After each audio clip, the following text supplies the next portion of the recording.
ரூபாய் கொடுத்து பிரியாணி போட்டதா 10 வாட்டி சுத்தி காட்டுறீங்க. மு.க. ஸ்டாலின் ஐயா உங்க பக்கத்துல தேநீர் குடிச்சாரு, உட்கார்ந்து சாப்பிட்டாரு. யாருக்கு சாப்பிட்டா? நாங்க கேட்டோமா? பிரியாணி கேட்டோமா? டீ கேட்டோமா? இல்ல அந்த 2000 ரூபாய் பூச்சி பிடிச்ச அரிசிய கேட்டோமா? நாங்க கேட்கவே இல்லையா? நீங்களே தானே கொடுத்தீங்க. அது கூட உங்க வீட்டு பணம் இல்லங்க, நாங்க குடுக்கற வரி பணத்துலதான் எடுத்து மக்களுக்கு குடுக்குறீங்க. சரி, பிரியாணி சாப்பிட்டீங்க, மழையில வந்து நடந்தீங்க, தேநீர் குடிச்சீங்க. அப்ப அதே மக்கள் தானே இப்போ இங்க உட்கார்ந்து இருக்கோம்.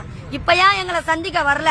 சரி, ஸ்டாலின் அவர்களுக்கு வந்து உடல்நிலை சரியில்லை, உதயநிதி ஸ்டாலின் வரலாம்ல, அவரு வந்து எங்களை சந்திச்சு பேசலாம்ல, ஏன் வரமாட்டேன்றாரு?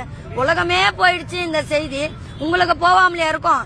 கல்மண்காரமா இருக்கிறீங்க, சேகர் பாபா வச்சு பேச வைக்கிறீங்க. அவர் வந்து எங்க அமைச்சரே கிடையாது. நேரு எங்க போனாரு? நேரு வர சொல்லுங்க, நேரு பேச சொல்லுங்க. எல்லாருமே ஆதரவு கொடுக்கறாங்க, எல்லா கட்சியிலும் தான் வராங்க, எல்லாம் வந்து தொழிற்சங்கத்தில தான் வராங்க. ஆனா நீங்க ஏன் வரமாட்டேன்றீங்க? உங்க வாசல் முன்னாடி தான் நாங்க உட்கார்ந்து போராடி இருக்கோம். போறவங்க வரவங்க பாத்துக்கிட்டு தான் இருக்கிறீங்க. அப்ப ஏன் எங்க கிட்ட பேச்சுவார்த்தை இல்ல? கடுமையா பேசுறீங்க, மிரட்டலுக்கு ஆளாவீங்க. கவுன்சிலரை விட்டு எங்களை மிரட்டுறீங்க.